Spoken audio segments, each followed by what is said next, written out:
या देवी सर्वभूतेषु मां शक्तिरूपेण संस्थिता नमस्तस्यै नमस्तस्यै नमस्तस्यै नमो नमः। ओम दुम दुर्गाय नमः। आप सभी को चैत्र नवरात्रि और नव वर्ष की मंगल शुभकामनाएं। माँ भगवती जगदम्बा सदैव अपनी कृपा आप और आपके पूरे परिवार पर बनाए रखें। दोस्तों, आज से चैत्र नवरात्रि का प्रारंभ हो रहा है और नवरात्रि में दुर्गा सप्तशती का पाठ करना अत्यंत ही श्रेष्ठ माना जाता है। तो आज से आप सुनेंगे दुर्गा सप्तशती का पाठ। और अब माँ भगवती दुर्गा का अपने मन में ध्यान करते हुए प्रथम अध्याय का श्रवण करते हैं।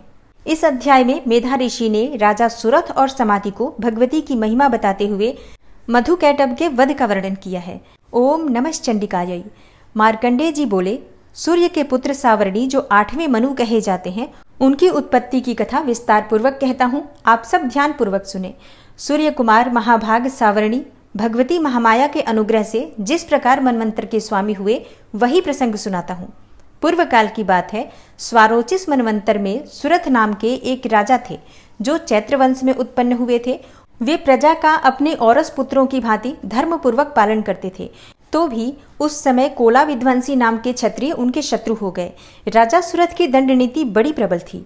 उनका शत्रुओं के साथ संग्राम हुआ। यद्यपि कोला विध्वंसी संख्या में कम थे तो भी राजा सुरथ युद्ध में उनसे परास्त हो गए।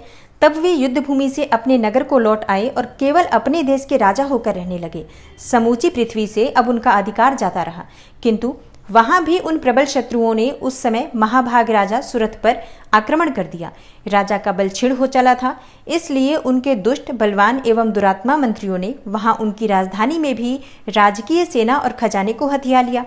सुरथ का प्रभुत्व नष्ट हो चुका था, इसलिए वे शिकार खेलने के बहाने घोड़े पर सवार हो वहां से अकेले ही एक घने जंगल में चले गए। वहां उन्होंने विप्रवर मेधा मुनि का आश्रम देखा, जहां कितने ही हिंसक जीव अपनी स्वाभाविक हिंसा वृत्ति को छोड़कर परम शांत भाव से रहते थे। मुनि के बहुत से शिष्य उस वन की शोभा बढ़ा रहे थे। वहां जाने पर मुनि ने उनका सत्कार किया और वे उन मुनि श्रेष्ठ के आश्रम पर इधर उधर विचरते हुए कुछ काल तक रहे।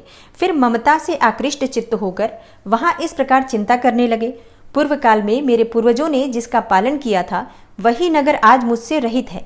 पता नहीं मेरे दुराचारी भृत्यगण उसकी धर्मपूर्वक रक्षा करते हैं या नहीं। जो सदा मद की वर्षा करने वाला और शूरवीर था, वह मेरा प्रधान हाथी अब शत्रुओं के अधीन होकर न जाने किन भोगों को भोगता होगा। जो लोग मेरी कृपा, धन और भोजन पाने से सदा मेरे पीछे पीछे चलते थे, वे निश्चय ही अब दूसरे राजाओं का अनुसरण करते होंगे। उन अपव्ययी लोगों के द्वारा सदा खर्च होते रहने के कारण अत्यंत कष्ट से जमा किया हुआ मेरा वह खजाना खाली हो जाएगा। ये तथा और भी कई बातें राजा सुरथ निरंतर सोचते रहते थे। एक दिन उन्होंने वहां विप्रवर मेधा के आश्रम के निकट एक वैश्य को देखा और उससे पूछा, भाई तुम कौन हो? यहाँ तुम्हारे आने का कारण क्या है? तुम क्यों शोकग्रस्त और अनमने से दिखाई देते हो? राजा सुरथ का यह प्रेम पूर्वक कहा हुआ वचन सुनकर वैश्य ने विनीत भाव से उन्हें प्रणाम करके कहा। वैश्य बोला, हे राजन, मैं धनियों के कुल में उत्पन्न एक वैश्य हूँ। मेरा नाम समाधि है। मेरे दुष्ट स्त्री और पुरुषों ने धन के लोभ से मुझे घर से बाहर निकाल दिया है। मैं इस समय धन, स्त्री और पुत्रों से वंचित हूँ। मेरे विश्वसनीय बंधुओं ने मेरा ही धन लेकर मुझे दूर कर दिया है, इसलिए दुखी होकर मैं वन में चला आया हूँ। यहाँ रहकर मैं इस बात को नहीं जानता कि मेरे पुत्रों की, स्त्री की और स्वजनों की कुशल है या नहीं। इस समय घर में वे कुशल से रहते हैं अथवा उन्हें कोई कष्ट है। वे मेरे पुत्र कैसे हैं? क्या वे सदाचारी हैं अथवा दुराचारी हो गए हैं? राजा ने पूछा, जिन लोभी स्त्री पुत्र आदि ने धन के कारण तुम्हें घर से निकाल दिया, उनके प्रति तुम्हारे चित्त में इतना स्नेह का बंधन क्यों है? वैश्य बोला, आप मेरे विषय में जैसी बात कहते हैं वह सब ठीक है, किंतु क्या करूं, मेरा मन निष्ठुरता नहीं धारण करता। जिन्होंने धन के लोभ में पड़कर पिता के प्रति स्नेह, पति के प्रति प्रेम तथा आत्मीय जन के प्रति अनुराग को तिलांजलि दे मुझे घर से बाहर निकाल दिया है, उन्हीं के प्रति मेरे हृदय में इतना स्नेह है। हे महामते, गुणहीन बंधुओं के प्रति भी जो मेरा चित्त इस प्रकार से प्रेम मग्न हो रहा है, यह क्या है? इस बात को मैं जानकर भी नहीं जान पाता। उनके लिए मैं लंबी सांसें ले रहा हूँ और मेरा हृदय अत्यंत दुखित हो रहा है।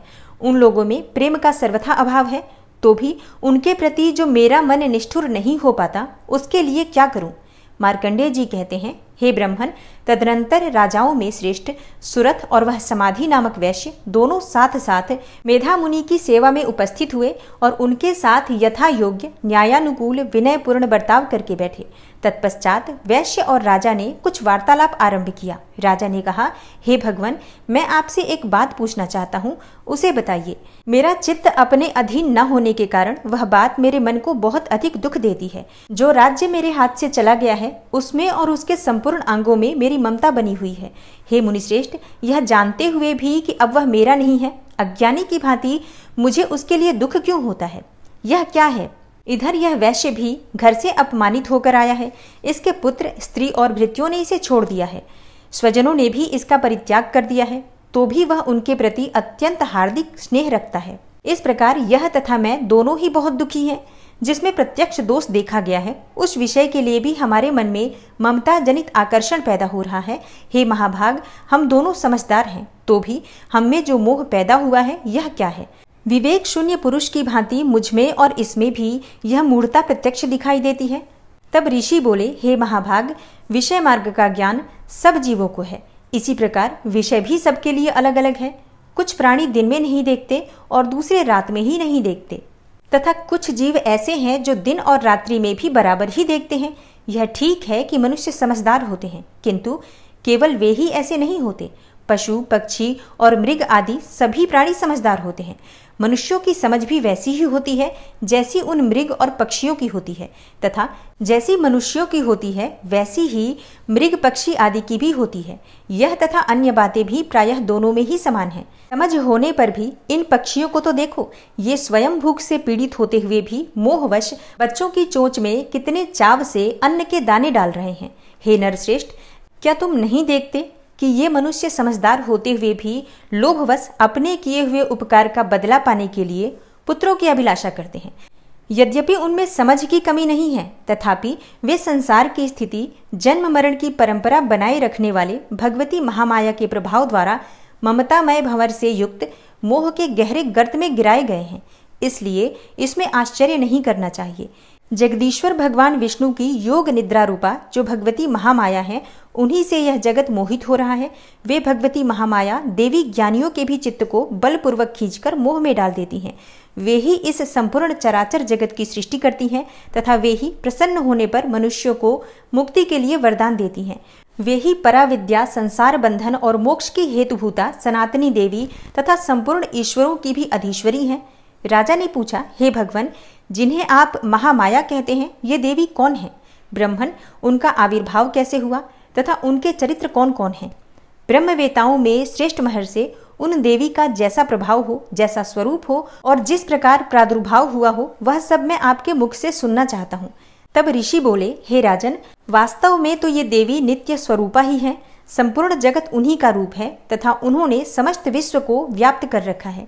तथापि उनका प्राकट्य अनेक प्रकार से होता है, वह मुझसे सुनो। यद्यपि वे नित्य और अजन्मा है, तथापि जब देवताओं का कार्य सिद्ध करने के लिए प्रकट होती हैं, उस समय लोक में उत्पन्न हुई कहलाती हैं। कल्प के अंत में जब संपूर्ण जगत एकारणों में निमग्न हो रहा था और सबके प्रभु भगवान विष्णु शेषनाग की शैया बिछाकर योग निद्रा का आश्रय ले सो रहे थे, उस समय उनके कानों के मैल से दो भयंकर असुर उत्पन्न हुए, जो मधु और कैटभ के नाम से विख्यात थे। वे दोनों ब्रह्मा जी का वध करने के लिए तैयार हो गए। भगवान विष्णु के नाभि कमल में विराजमान प्रजापति ब्रह्मा जी ने जब उन दोनों भयानक असुरों को अपने पास आया और भगवान को सोया हुआ देखा, तब एकाग्र चित्त होकर उन्होंने भगवान विष्णु को जगाने के लिए उनके नेत्रों में निवास करने वाली योग निद्रा का स्तवन आरंभ किया, जो इस विश्व की अधीश्वरी, जगत को धारण करने वाली, संसार का पालन और संहार करने वाली तथा तेजः स्वरूपा भगवान विष्णु की अनुपम शक्ति है। उन्हीं भगवती निद्रा देवी की भगवान ब्रह्मा स्तुति करने लगे। ब्रह्मा जी ने कहा, हे देवी, तुम ही स्वाहा, तुम ही स्वधा और तुम ही वसटकार हो। स्वर भी तुम्हारे ही स्वरूप है और तुम ही जीवन दायिनी सुधा हो। नित्य अक्षर प्रणव में अकार, उकार, मकार, इन तीनों मात्राओं के रूप में तुम ही स्थित हो तथा इन तीन मात्राओं के अतिरिक्त जो बिंदु रूपा नित्य अर्ध मात्रा है, जिसका विशेष रूप से उच्चारण नहीं किया जा सकता, वह भी तुम ही हो। हे देवी, तुम ही संध्या, सावित्री तथा परम जननी हो। हे देवी, तुम ही इस विश्व ब्रह्मांड को धारण करती हो। तुमसे ही इस जगत की सृष्टि होती है। तुम्ही से इसका पालन होता है और सदा तुम्ही कल्प के अंत में सबको अपना ग्रास बना लेती हो। हे जगन्मयी देवी, इस जगत की उत्पत्ति के समय तुम सृष्टि रूपा हो, पालन काल में स्थिति रूपा हो तथा कल्पांत के समय संहार रूप धारण करने वाली हो। तुम्ही महाविद्या, महामाया, महामेधा, महास्मृति, महामोह रूपा महादेवी और महासुरी हो और तुम्ही तीनों गुणों को उत्पन्न करने वाली सबकी प्रकृति हो। भयंकर काल रात्रि, महारात्रि और मोहरात्रि भी तुम्ही हो। तुम्ही श्रीम, तुम्ही ईश्वरी, तुम्ही ह्रीम और तुम्ही बोध स्वरूपा बुद्धि हो। लज्जा, पुष्टि, तुष्टि, शांति और क्षमा भी तुम्ही हो। तुम खड्गधारिणी, शूलधारिणी, घोर रूपा तथा गदा, चक्र, शंख और धनुष धारण करने वाली हो। बाण, भुशुंडी और परिघ ये भी तुम्हारे अस्त्र हैं। तुम सौम्य और सौम्यतर हो। इतना ही नहीं, जितने भी सौम्य एवं सुंदर पदार्थ हैं उन सबकी अपेक्षा तुम अत्यधिक सुंदरी हो। पर और अपर सबसे परे रहने वाली परमेश्वरी तुम्ही हो। हे सर्वस्वरूपे देवी, कहीं भी सत असत रूप जो कुछ वस्तुएं हैं और उन सबकी जो शक्ति है वह तुम्ही हो। ऐसी अवस्था में तुम्हारी स्तुति क्या हो सकती है। जो इस जगत की सृष्टि, पालन और संहार करते हैं, उन भगवान को भी जब तुमने निद्रा के अधीन कर दिया है, तब तुम्हारी स्तुति करने में यहाँ कौन समर्थ हो सकता है। मुझको, भगवान शंकर को तथा भगवान विष्णु को भी तुमने ही शरीर धारण कराया है, अतः तुम्हारी स्तुति करने की शक्ति किसमें है। हे देवी, तुम तो अपने इन उदार प्रभावों से ही प्रशंसित हो। ये जो दोनों दुर्धर असुर मधु और कैटभ हैं, इनको मोह में डाल दो और जगदीश्वर भगवान विष्णु को शीघ्र ही जगा दो और इसके साथ ही इनके भीतर इन दोनों महान असुरों को मार डालने की बुद्धि उत्पन्न कर दो। तब ऋषि कहते हैं, हे राजन, जब ब्रह्मा जी ने वहां मधु और कैटभ को मारने के उद्देश्य से भगवान विष्णु को जगाने के लिए तमोगुण की अधिष्ठात्री देवी योग निद्रा की इस प्रकार स्तुति की, तब वे भगवान के नेत्र, मुख, नासिका, बाहु, हृदय और वक्षस्थल से निकलकर अव्यक्त जन्मा ब्रह्मा जी की दृष्टि के समक्ष खड़ी हो गई। योग निद्रा से मुक्त होने पर जगत के स्वामी भगवान जनार्दन उस एकार्णव के जल में शेषनाग की सैया से जाग उठे। फिर उन्होंने उन दोनों असुरों को देखा। वे दुरात्मा मधु और कैटभ अत्यंत बलवान तथा पराक्रमी थे। वे क्रोध से लाल आंखें किए ब्रह्मा जी को खा जाने के लिए उद्योग कर रहे थे। तब भगवान श्री हरि ने उठकर उन दोनों के साथ 5000 वर्षों तक केवल बाहु युद्ध किया। वे दोनों भी अत्यंत बल के कारण उन्मत्त हो रहे थे। इधर महामाया ने भी उन्हें मोह में डाल रखा था, इसलिए वे भगवान विष्णु से कहने लगे, हम तुम्हारी वीरता से संतुष्ट हैं, तुम हम लोगों से कोई वर मांगो। श्री भगवान बोले, यदि तुम दोनों मुझ पर प्रसन्न हो तो अब मेरे हाथ से मारे जाओ।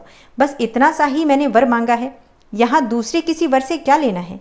ऋषि कहते हैं, इस प्रकार धोखे में आ जाने पर जब उन्होंने संपूर्ण जगत में जल ही जल देखा, तब कमल नयन भगवान से कहा, जहाँ पृथ्वी जल में डूबी हुई न हो, जहाँ सूखा स्थान हो, वहीं हमारा वध करो। ऋषि कहते हैं, तब तथास्तु कहकर शंख, चक्र और गदा धारण करने वाले भगवान ने उन दोनों के मस्तक अपनी जांघ पर रखकर चक्र से काट डाले।